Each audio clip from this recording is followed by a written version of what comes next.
guys! Welcome back to my channel. Jen Martin nga pala ito. Back at it again with another vlog. So for today's video, may share ako sa inyong na-discover kong bagong free data recovery software.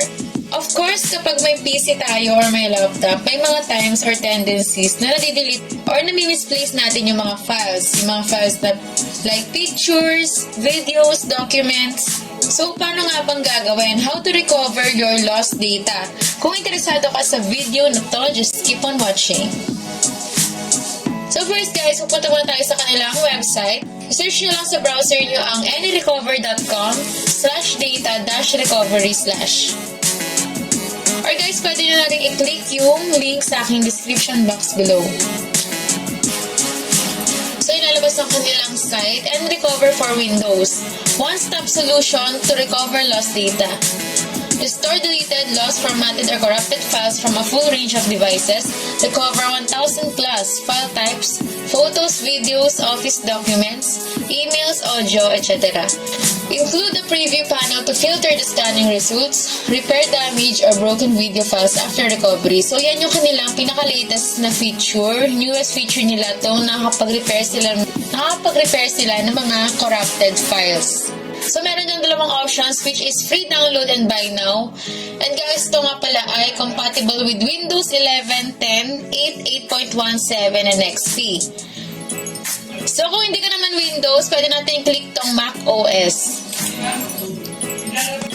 So, yun guys, ito naman yung para sa Mac OS. So, dahil Windows yung gamit ko, pupunta tayo sa Download for Windows. So, habang nagda-download siya guys, try muna natin tong Buy Now na options.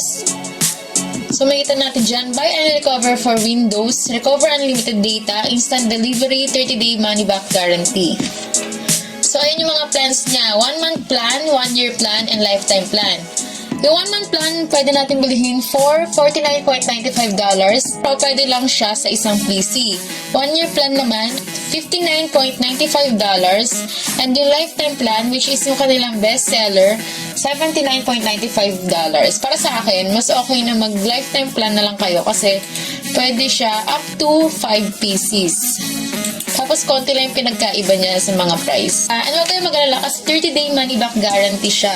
Kaya nasabing secure kasi protected ang inyong personal informations. Professional support naman, makakuha ka ng one-to-one assistance galing sa kanilang team. And yung lifetime free updates as long as nakasubscribe ka pa rin sa kanilang plan. And sa mga interested din, nag-accept sila ng mga payments through PayPal, Visa, etc. Yan, lahat ng yan. Kapag na-install na natin siya, makikita natin ang kanilang user interface. Nakalagay dyan ang local data recovery. Please select the path where you need to restore data. So in case magde-delete ako ng file from the recycle bin, tapos titignan ko kung mare-restore siya. Kasi kapag na-delete na natin siya sa recycle bin, di ba, matik wala na talaga. Pero ngayon, tatry natin yan. So dahil sa recycle bin ko siya di-delete, i-click ko tong recycle bin under ng specify allocation. So, yan makikita natin guys, scanning. And huwag kayong mag-alala kasi mabilis lang siyang mag-scan.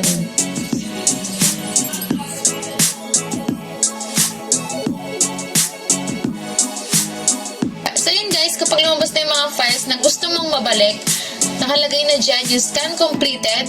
If some files were not found, please recover the found ones first and then go back to try again. Then click OK. Then pwede natin i-click isa-isa yung mga file na gusto natin i-recover. Then pwede natin i-click yung mga file na gusto natin i-recover. Then click lang natin tong recover button sa lower part ng kanilang software.